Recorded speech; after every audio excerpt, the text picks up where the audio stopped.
Assalamualaikum warahmatullahi wabarakatuh.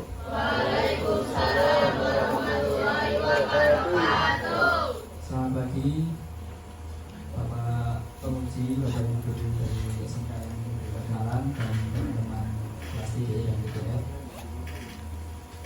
Di sini kami dari kelompok 1 dari kelas Bahasa Ini Grafika E. Kami akan mempresentasikan proyek UKK pada kali ini, yaitu branding sebuah UMKM. Untuk UMKM yang kita branding itu adalah UMKM Vetri Style.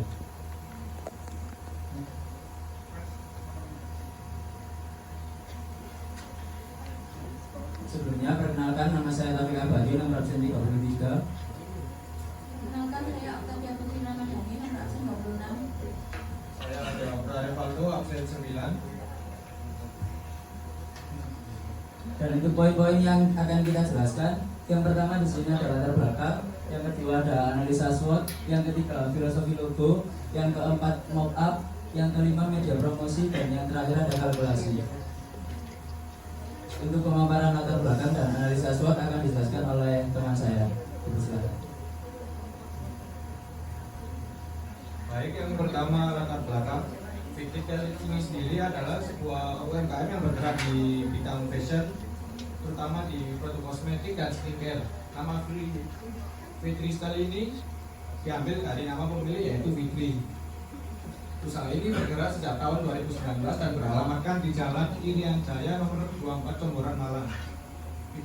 Vetri Style ini memiliki daya tarik dan peluang besar, terutama di kalangan remaja perempuan.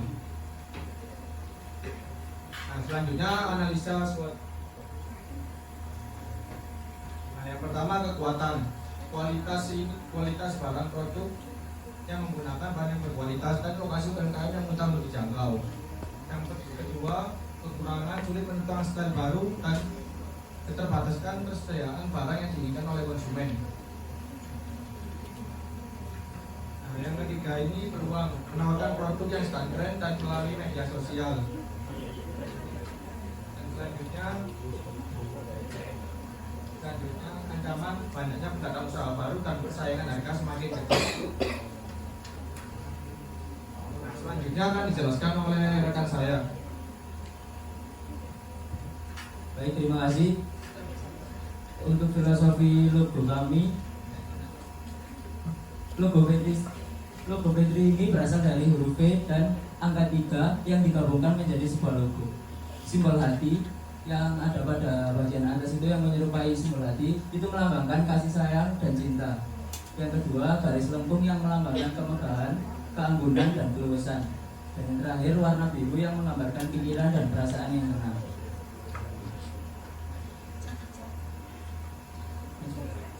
Nah, berikut untuk mock up dari Vetri Style. Yang pertama ada kaos, yang kedua ada tote bag, yang ketiga ada paper bag. Ini untuk mock up katalog dan mock up browsernya. Dan media promosi yang kita gunakan, yang pertama ada katalog, yang kedua ada sosial media dengan username vetrist.yle, bisa dikunjungi pada Instagramnya, dan yang terakhir ada brosur. Untuk poin kalkulasi akan dijelaskan oleh teman saya. Ini ada kalkulasi untuk kaos yang kaosnya itu cotton combat 30S, harga satuannya itu 50.000. Kita membuat kalkulasi per 12 piece, jadinya 600.000 per 12 piece. Ongkos desainnya kita beri 40.000. Untuk ongkos sablon 5.000. Untuk ongkos sablon dalam itu 5.000 juga. Dan abdulnya 5.000. Jadi total biaya produksinya itu 765.000. Jadi 765.000 dibagi 12 itu 64.000 per piece. Kita target keuntungan itu 17%. 64.000 dikali 17% itu 11.000. Jadi harga jualnya kita buat 75.000. Ini kalkulasi tote bag. Tote bagnya kita pakai bahannya kanvas. Harga satuannya 50.000 juga. Ongkos desainnya 55.000. Ongkos sablonnya 5.000, ongkos DTF dan press 10.000, abdulnya 5.000. total biaya produksinya 840.000, kita target keuntungannya 18%. Untuk harga per piece-nya 70.000, jadi 70.000 dikali 18.000 itu 15.000. Harga jualnya untuk tote bag 85.000. Kalau ini paper bag, kita menggunakan kertas art paper 140 GSM. Satu lembar itu A3 jadi 1 piece. Harga satuannya 1.500, totalnya 20 piece jadi 30.000. Digital print 2 sisi 2 warna 2.500. Laminasi indoor 2 sisi 8.000. Tali tutnya per 1 piece 40 cm. Harga satuannya 500.000. 500 rupiah. Finishingnya 1.000. Total biaya produksinya 126.000. Jadi per piece-nya 6.300. Target keuntungan kita itu 11%. Jadi 6.300 dikali 11% itu 700 rupiah. Harga jualnya untuk paper bag 7.000 rupiah. Untuk brosur ini kita tidak jual, jadi kita cuma kasih rincian harganya aja. Bahan kertasnya art paper juga 120 GSM, harga satuannya itu 150.000, jadi lembarnya kalau dari brosur itu 150 rupiah. Cetak offset CMYK 1 sisi 450.000, jadi per lembarnya 450 rupiah. Plat making 4 plat dari 50.000 jadi 200.000. Biaya potong A5 dari plano jadi 50.000. Jadi harga brosur per piece itu 850. Ini untuk dokumentasi pengerjaan kami.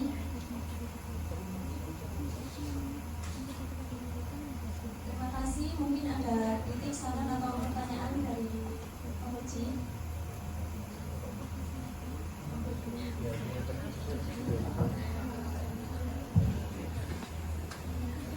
Terima kasih atas penambahannya kelompok pertama ya. Fitri Style. Boleh tahu nggak Mbak, Mas, brandingnya ini marketnya siapa? Terutama di remaja perempuan. Terutama di remaja perempuan. Apa yang sudah teman-teman lakukan untuk memberikan brand yang bernilai positif ya, atau bernilai lebih, memiliki value lebih di antara brand-brand yang serupa? Karena ketika saya melihat pemaparan dari teman-teman ini bagus banget, dan apresiasi untuk kerja kerasnya. Cuman saya masih belum memahami dan juga mengerti kira-kira value lebih yang teman-teman jual itu seperti apa. Boleh diceritakan? Jadi izin menjawab pertanyaannya. Mungkin kita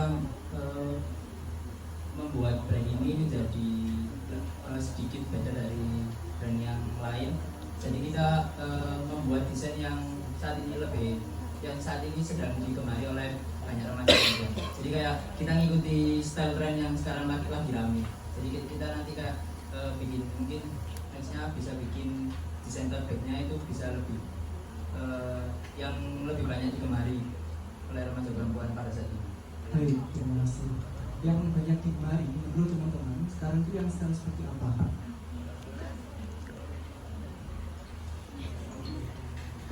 Mungkin kalau sekarang itu anak-anak perempuan atau remaja sekarang itu lebih suka yang desain yang estetik gitu, atau yang mungkin seperti di tote bag gitu.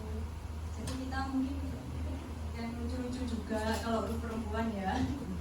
Jadi kita membuat desain yang seperti digemari remaja sekarang ini. Oke. Yang kedua, saya mengapresiasi atas langkah teman-teman. Berarti kan ini memberikan branding dari awal ya, membuat logo dari awal. Yang sebelumnya belum ada logonya, teman-teman membantu UMKM untuk membuat logonya. Itu langkah yang positif. Terus yang berikutnya, saya mau tanya soal brosur yang ditampilkan di sini. Karena kan brosur ini salah satu tools, salah satu alat untuk mempromosikan Fitri ini sendiri. Tetapi ketika saya melihat desain yang ada di sini, desainnya ini pecah teman-teman. Apa yang teman-teman ketahui? Ini saya coba pertanyaan dasar. Apa yang teman-teman ketahui tentang DI cetak?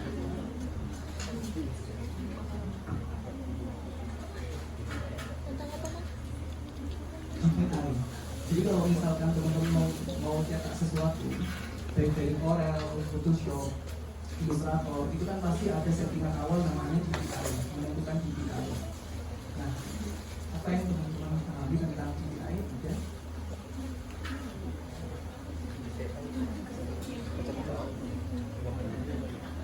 Belum ada? Oke, baik. Nah, sebenarnya dengan teman-teman menentukan DPI itu sangat berpengaruh dari menentukan hasil cetak dari teman-teman sendiri. Ketika saya melihat desain ini, saya melihat bahwa ilustrasinya itu pecah. Dan ketika teman-teman ingin Fitri ini menjadi brand yang memiliki value lebih, paling tidak bisa memperhatikan hal-hal yang tidak seperti itu. Misalkan ilustrasi yang ditampilkan dalam brosur tidak pecah. Itu dengan cara apa? Dengan cara melakukan DPI yang pertama. Saya juga seperti itu. DPI itu buat per inci, jadi dalam 1 inci itu ada berapa titik. Kalau misalkan untuk standar cetak, tidak tahu, ya untuk standar cetak biasanya bisa menggunakan antara 300 hingga 500 titik. Jadi itu kondisional. Sudah sih, overall insya Allah dari saya sudah cukup bagus dan apresiasi untuk tim pertama dan semoga masukannya bisa menjadi.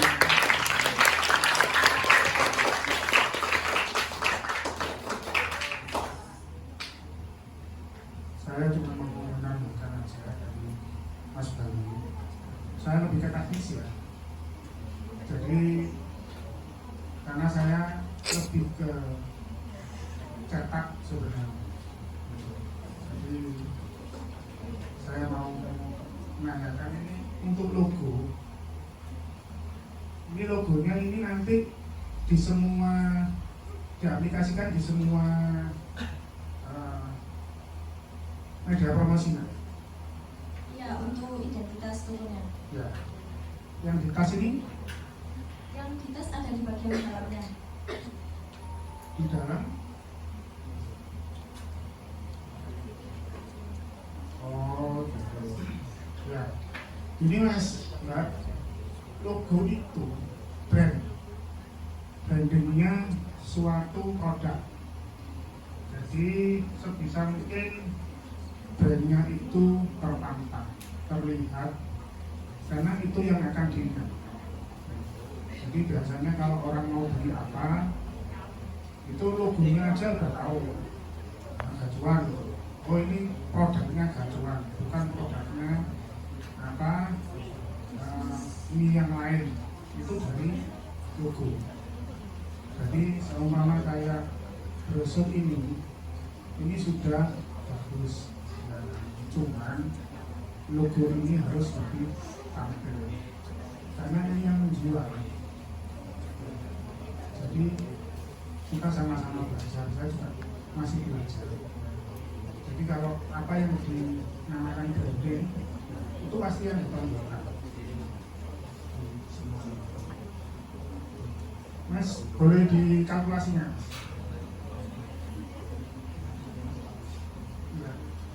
Untuk paperback ya, ini HP 120,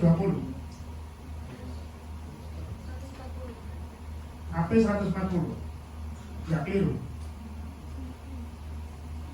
Ada nggak HP 140? Nggak apa-apa. Jadi HP itu 100, 120, 140. Kalau ini kayaknya 210. Ya, jadi kalau paperback yang 150 untuk produk itu terlalu tipis. Jadi gini, sama di depan ini nanti semuanya di depan ini anggap sudah jadi penjual, ya. Jadi sama ini pengusaha, anggap seperti itu. Jadi bayangannya sudah bisa merasakan gitu, ya. Nanti 2 atau 3 teman-teman ini kalkulasi saya hilangkan, ya. Jadi cuma nanti 2 sampai 3 kelompok yang menjelaskan di kalkulasi. Tapi paling enggak secara umum itu sudah tahu, karena ini nggak akan ketemu kalau nanti kita produksinya banyak. Ya. Jadi paling enggak teman-teman tahu, oh jumlah segini keluarnya segini. Tapi kalau untuk produksi sampai 2-3 bulan tutup. Kalau punya usaha, hitung-hitungannya seperti itu. Kalau untuk yang logo, ini ada biayanya nggak? Enggak, bikin logo ini ada biayanya nggak? Atau jadi itu? Jadi satu? Sebenarnya ada tapi tidak dicantumkan di sini. Enggak dicantumkan. Ini dikenakan berapa biayanya? 80.000. Kalau di Malang memang logo itu enggak ada angkanya, Mas. Ya. Tapi seumpama nanti sampai wirausaha, usahakan ini berharga. Berapa hari sampai mikir untuk bikin logo ini?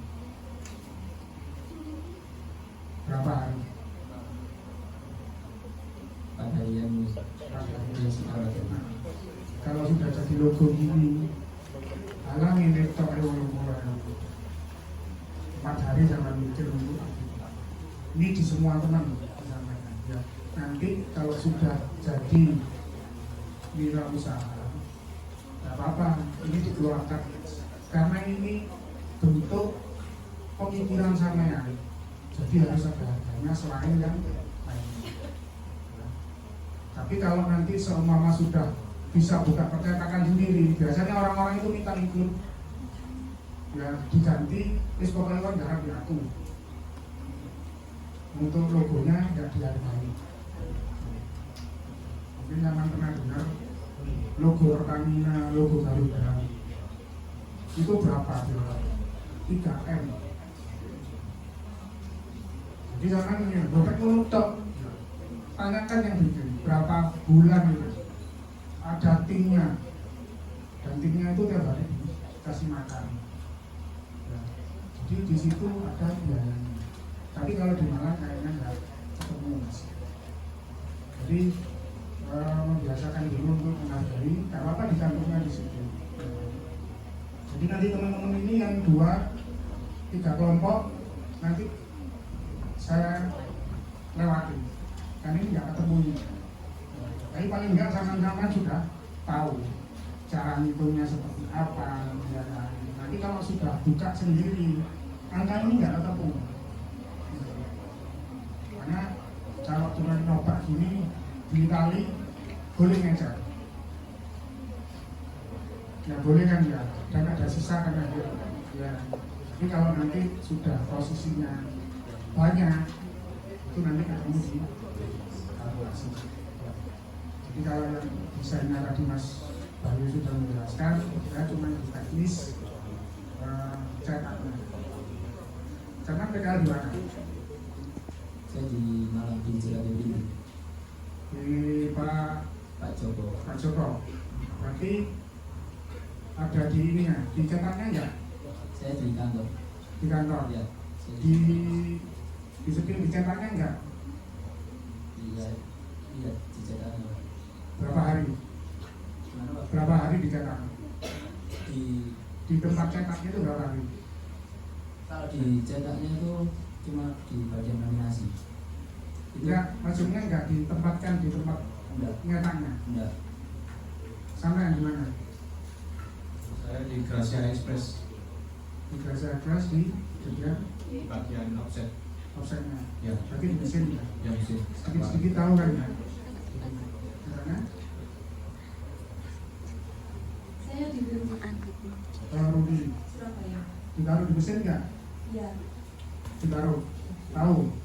sedikit-sedikit tahu. Nah, ini yang jadi kelemahan di grafika. Ya. Jadi PKL itu karena sekarang itu lagi boomingnya digital printing. Jadi yang basic yang harusnya sampai tahu, jadi nggak mau tahu atau nggak dikasih tahu sama tempat PKL-nya. Ya. Sebenarnya sebentar nggak apa-apa. Paling nggak dasarnya sudah tahu. Karena itu berkaitan dengan sampai kalau sudah nulis. Gitu. apalagi nanti sama buka sendiri, itu penting sih guys. Padahal pernah PKL, tapi nggak tahu musim kayak apa, caranya kayak apa. Itu aja ya. Jadi ilmu, jadi tambahan dari saya itu berlaku semuanya. Ya, terima kasih dari saya untuk nanya. Baik, terima kasih atas saran yang diberikan oleh Bapak Penguji, dan terima kasih juga untuk teman-teman yang sudah memperhatikan presentasi dari kelompok kami. Mohon maaf apabila ada salah kata dari kelompok kami. Wassalamualaikum warahmatullahi wabarakatuh. Waalaikumsalam warahmatullahi